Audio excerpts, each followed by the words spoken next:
Assalamualaikum warahmatullahi wabarakatuh. Saya Melvia Berliana Jundi dari jurusan Teknik Arsitektur akan membawakan orasi tentang mewujudkan generasi muslim moderat dan peduli bangsa menuju Indonesia tangguh.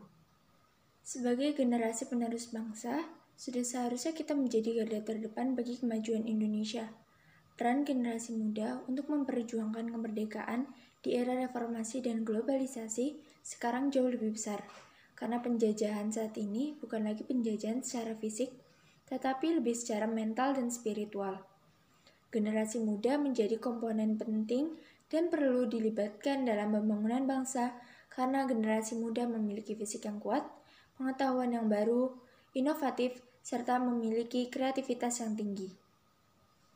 Oleh karena itu, generasi muda diharap mampu menjadi yang pertama, agent of change, yang artinya para pemuda sebenarnya memiliki peran untuk menjadi pusat dari kemajuan bangsa, salah satunya dengan memiliki sikap kreatif.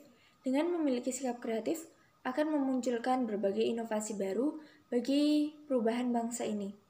Serta para generasi muda pun diharap memiliki keyakinan agar tidak ada keraguan dalam menjalankan inovasi yang dimiliki bagi negeri ini. Yang kedua, para generasi muda pun diharap dapat menjadi agent of development, yaitu para pemuda Indonesia memiliki peran dan tanggung jawab dalam upaya melancarkan atau melaksanakan berbagai macam pembangunan di berbagai bidang, baik pembangunan nasional maupun daerah. Lalu, pemuda diharap bisa menjadi agent of modernization, yaitu para pemuda Indonesia diharapkan memiliki kemampuan dalam menganalisa perubahan zaman yang pastinya memberikan pengaruh besar pada bangsa Indonesia. Sebagai contoh, generasi muda diharap dapat mengembangkan teknologi di berbagai bidang. Para pemuda diharap mampu menyesuaikan diri dengan perubahan teknologi yang semakin maju sehingga tidak menjadi suatu bangsa yang tertinggal. Dan yang terakhir, merupakan generasi muda diharap mampu membangun pendidikan. Pendidikan merupakan sebuah fondasi untuk membangun bangsa ini. Tanpa adanya pendidikan yang kuat, maka para pemuda Indonesia akan kesulitan untuk menjalankan peranan-peranan dalam membangun bangsa. Karena pendidikan merupakan kunci dari segalanya. Keberhasilan suatu negara bisa dilihat dari kualitas bangsanya. Suatu bangsa yang besar akan bertahan karena ada pemuda yang sadar akan pentingnya memajukan bangsa kita. Selain itu, tentu saja sebagai seorang muslim, melanjutkan perjuangan yang mampu untuk membendung segala hal yang menyimpang dari syariat namun tetap bisa memajukan negeri ini. Karena seorang muslim harus paham betul apa yang menjadi tanggung jawab di mata Allah. Jadi para generasi muda diharap mampu membedakan mana yang salah, mana yang benar, dapat membatasi diri dan memperbanyak melakukan kegiatan-kegiatan yang positif sehingga mampu memberikan pengaruh yang baik bagi masyarakat.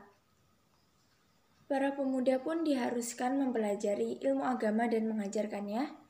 Tidak mungkin orang yang bodoh dapat memahami agamanya jika tidak ada yang mengajarinya. Bagaimana bisa membela agama jika dalam keadaan bodoh dan tidak berilmu? Maka dari itu, para pemuda diharap dapat berperan sebagai kekuatan moral yang diwujudkan dengan menumbuhkan aspek etik dan moralitas dalam bertindak, memperkuat iman dan takwa serta ketahanan spiritual, dan meningkatkan kesadaran hukum.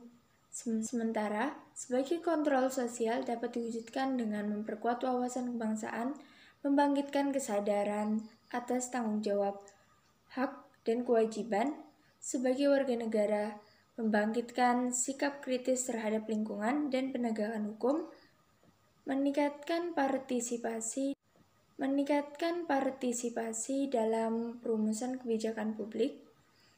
Hal ini bisa kita lihat contohnya dari para pemuda-pemuda nasional terdahulu.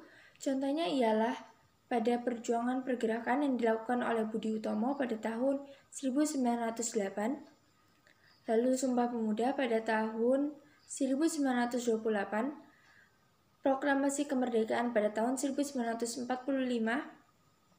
dan pergerakan mahasiswa pada tahun 1998 yang meruntuhkan kekuasaan Orde Baru selama 32 tahun sekaligus membawa bangsa Indonesia memasuki masa reformasi. Lalu contohnya pada pemuda Islam, yaitu Usamah bin Zaid, Saat itu umurnya masih 18 tahun ketika Rasulullah mengangkatnya sebagai seorang komandan perang pasukan muslim untuk menyerbu Syam. Ada juga Muhammad Al-Fatih yang pada usianya saat itu masih 21 tahun mampu merebut kekuasaan Konstantinopel dan membuat Islam saat itu pada kejayaannya.